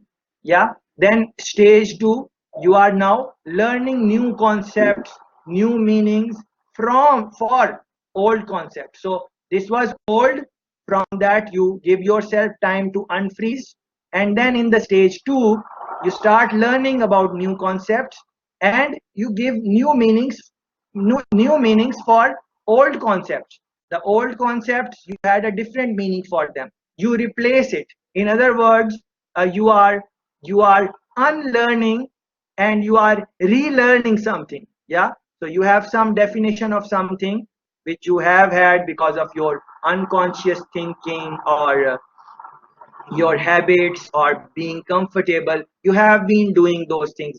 You can link with 2% people. Our one friend told us 2% of the population do not brush their teeth or something. So what is that? That is old. That is old. So you now give them the new learning concept. You tell them, this is not good and what can be the harm of it, and whatever you have to do that.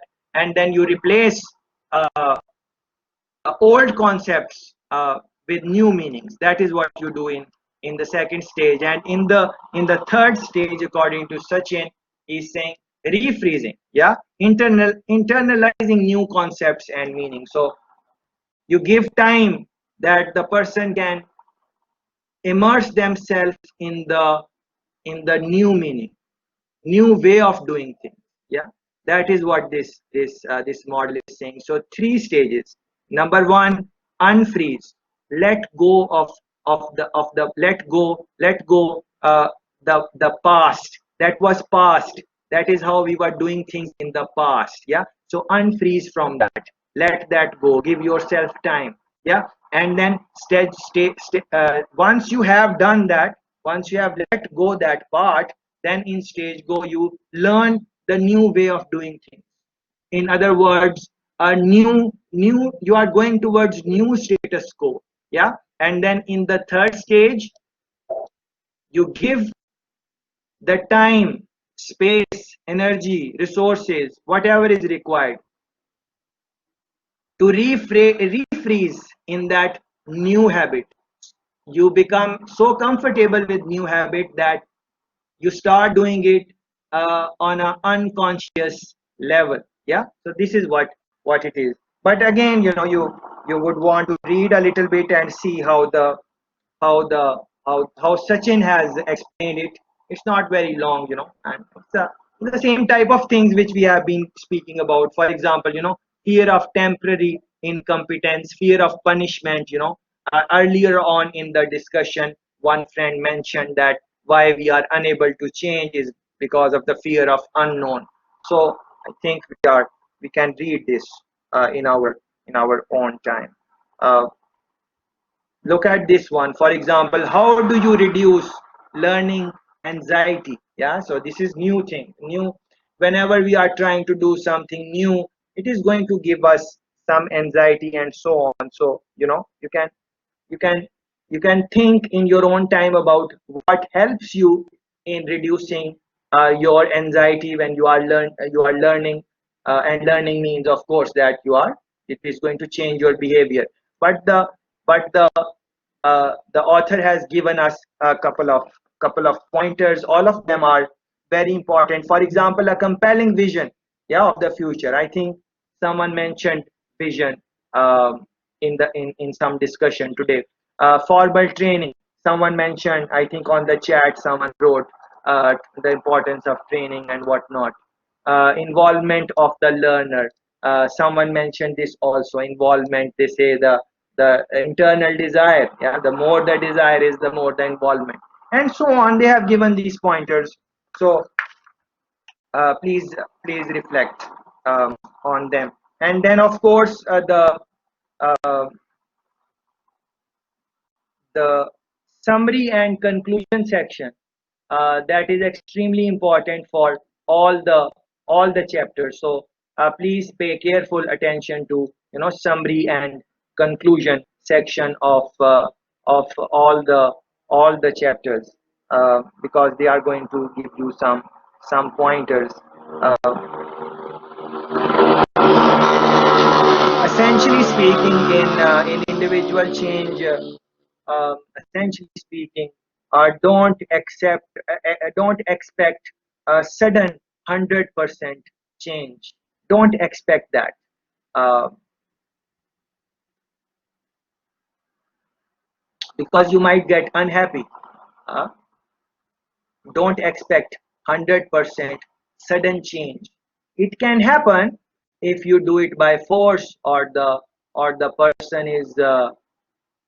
person likes you so much, or they are in love, and when you are in love, your mind don't work properly and your heart don't work properly. You are just taken over, so your senses are just taken over. So if that state the person is, then maybe that can happen. I don't know how your experience has been in that regard, but generally speaking, in individual change, do not expect sudden 100% change. You have to give it a lot of time, patience, and you have to build that understanding for the other person that it is worth it.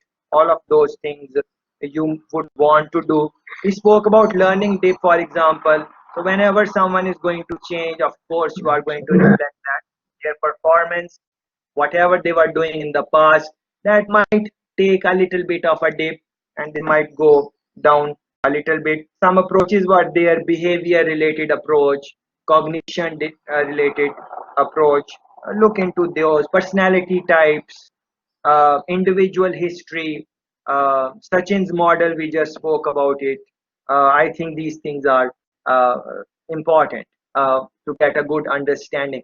And also note that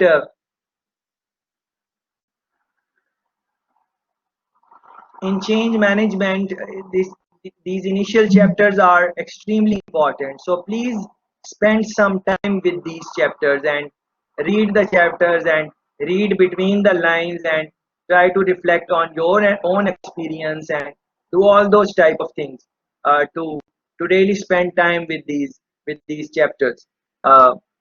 Especially the initial ones, because the later on conversations are going to be dependent on how well you appreciate the ideas which uh, the author has explained in the initial chapters. Yeah, just like in any concept, in the initial part you are building your foundation and so on. And uh, and uh, let me repeat it, that whatever you read, whatever other people are going to tell you in change management, that is not the final word.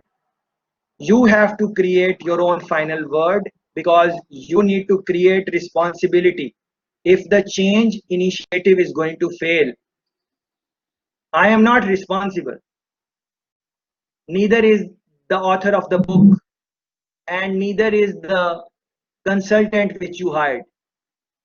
At the end of the day, you are responsible, because that change, you know what it is about and all that.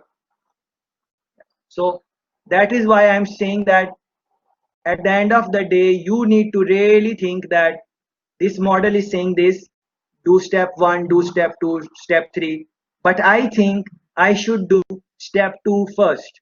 If that is the case, consult with the book authors and see if someone else has done it that way. What was the result? Analyze the situation. If you see some chance that you will go through with that, feel free to do it.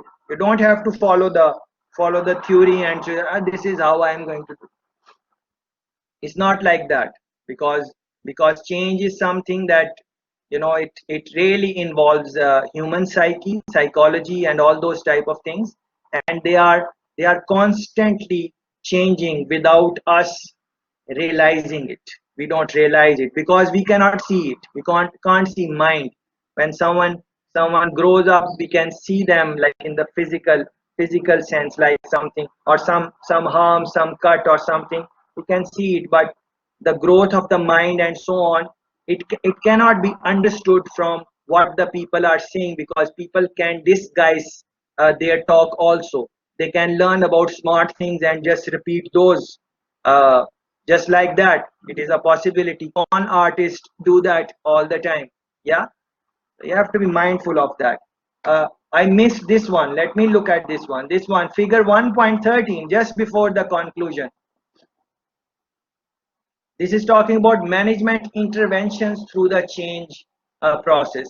It gives you a nice, step by step type of approach. Like, for example, this third one is talking about listening, empathizing, supporting.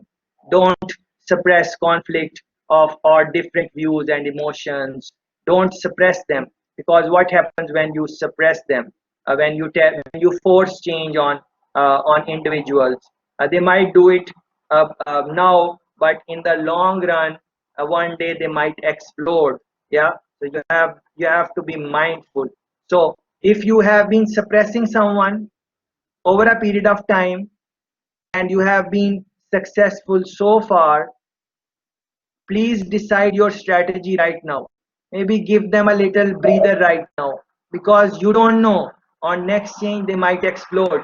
Yeah, so history, past is important, but it can also backfire. So a history of a person is that they are obedient, submissive, and so on and so forth.